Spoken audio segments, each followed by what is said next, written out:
Slimane, est-ce qu'on pouvait imaginer un pouvoir aussi dur que celui du président Sisi, 10 ans après une révolution qui réclamait entre autres plus de démocratie? Hélas, oui. Parce que figurez-vous que l'année prochaine, en juillet 2022, cela fera 70 ans que l'Égypte vit sous une chape de plomb militaire sans interruption, avec juste un intermède d'une année avec le président Morsi, qui, soit dit en passant, était le seul président élu civil, démocratiquement élu, sauf qu'il était un islamiste. Donc, c'était tout à fait prévisible qu'une armée qui s'est approprié ce pays pendant 70 ans et qui plus est, Marion, contrôle 40% de l'économie.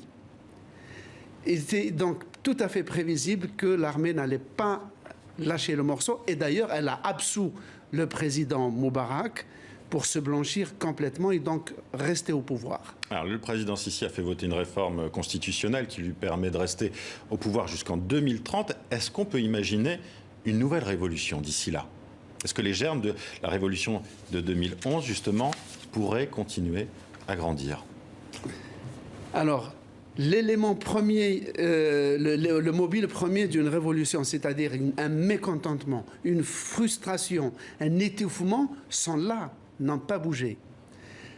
Maintenant, on dit même que c'est plus dur que sous Moubarak. Ah, mais c'est infiniment plus dur. Toutes les organisations des droits de l'homme sont unanimes là-dessus. Il y aurait presque 60 000 prisonniers politiques en Égypte. C'est un record mondial battu peut-être par la Chine.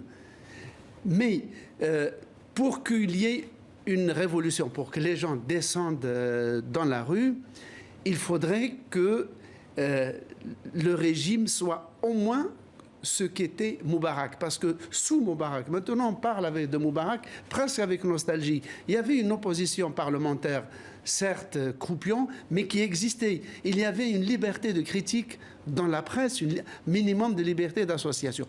Aujourd'hui, le système est complètement verrouillé par une police omniprésente et aussi par une espèce d'assentiment honteux des pays occidentaux. Car la hantise de l'Occident, c'est que l'Égypte soit prise en main par un régime islamique. Donc tout à n'importe quel prix pour qu'il n'y ait pas de régime islamiste. Merci Slimane Zeguidour pour cette analyse.